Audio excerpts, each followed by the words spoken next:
Hello, I'm Victor. If you think that expensive cars, luxurious pleasures and nightlife will make you happy, you are sorely mistaken. I was a professional soccer player. I was living an enviable life in the eyes of everyone. The more success, fame and money I gained, the more powerful I became. But as I reached the top with this power, I started to feel lonely. I thought everyone loved me and stood by me because of what I had. Sadly, this mistaken belief led to my loss of everything.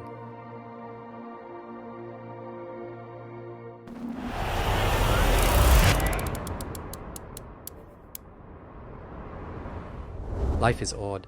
Sometimes they call you a future legend, but the result is the opposite and you become a legend after you die. The picture above will probably be familiar to every Manchester United fan.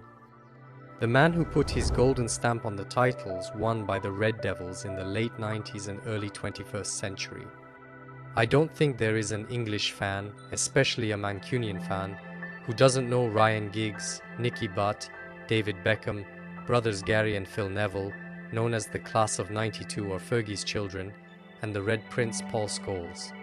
But the most interesting thing here is not the characters mentioned, but the last face in the picture. What do we know about Terry Cook? Almost nothing.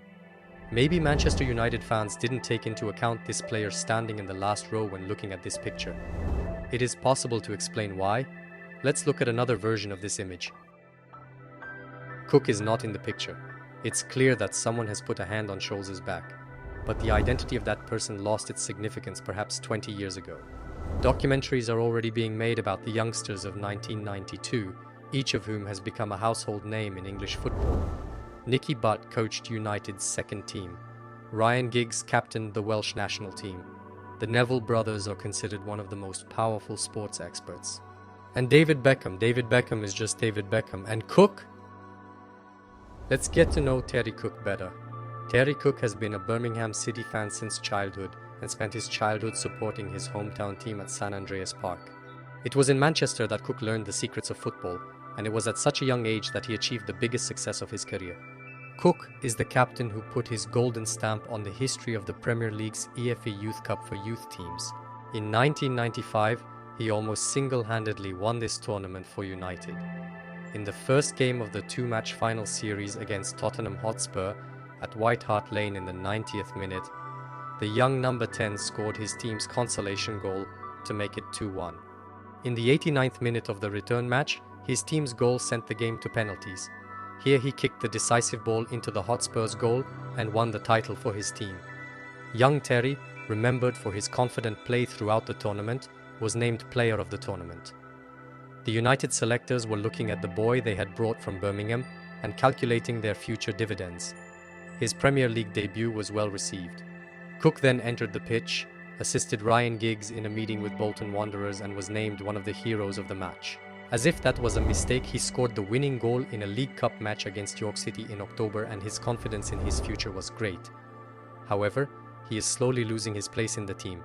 The reason for this was David Beckham, who was developing rapidly and knocking on the door of the first team with powerful shots. Meanwhile, injuries started to plague Cook. Perhaps in another situation, Cook could have been kept in the team and given more chances. But the Mancunians, who were bringing talent to big football at the time, did not have time to wait for Cook's previous performance. Moreover, there was the young David Beckham, who was not inferior to him in terms of talent. The fact that both players played on the right side of midfield minimized the chances of the oft-injured Cook, and he went out on loan. In 1999, Terry was blacklisted by the Red Devils and transferred to rival Manchester City for £1 million, making him one of the few players to transfer to the city's rivals. Interestingly, the next event happened just 10 years later, when Argentine Carlos Tevez swapped the Red Devils for a white and blue shirt. Cook, who helped the struggling townsfolk rise from the second division to the championship, injuries cost him his place in the first team. Later in the year, he was loaned to Sheffield for the third time, but was relegated to the second division with Grimsby Town, where he failed to win a game and realized that it was time for a radical change in his career and decided to move to the other side of the ocean.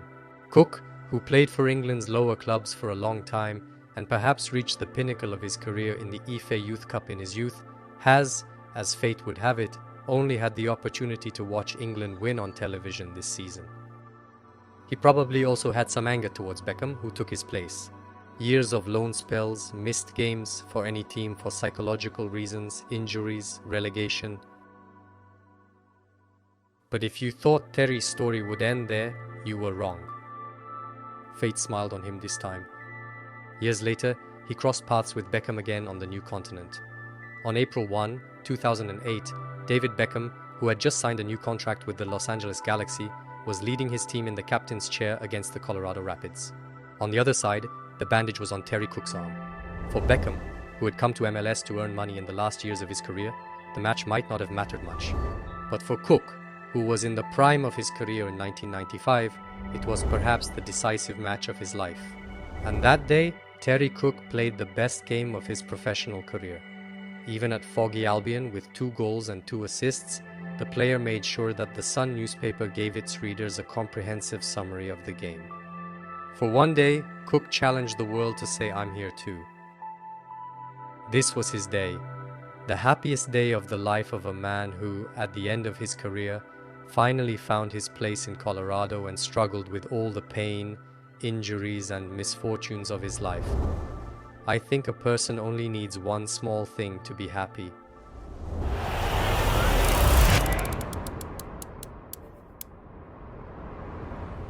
On September 7, 2011, Yak 42 landed at the airport to pick up its passengers.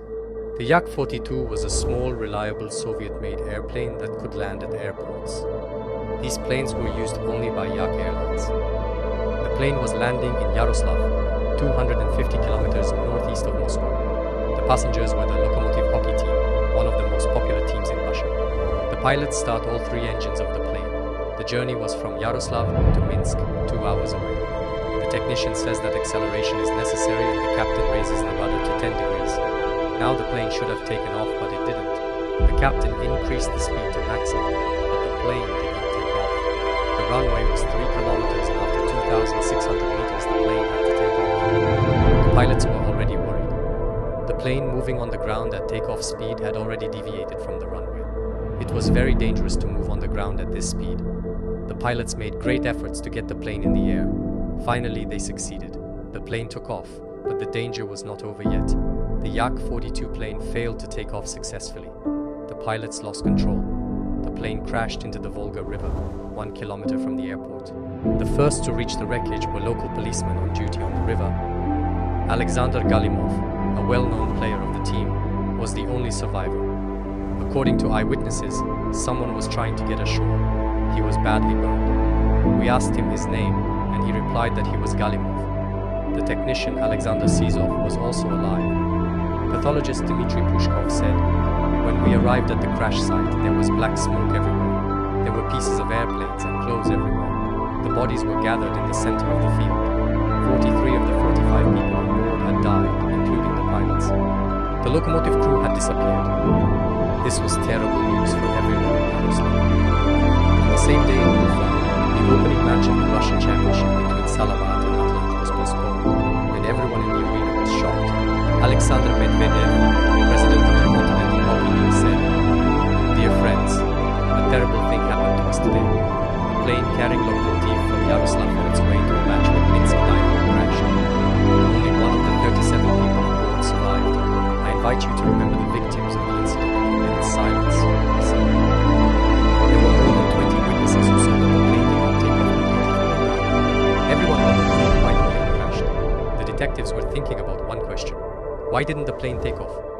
There are 3 conditions that are important for an airplane to take off. 1. The power of the engines.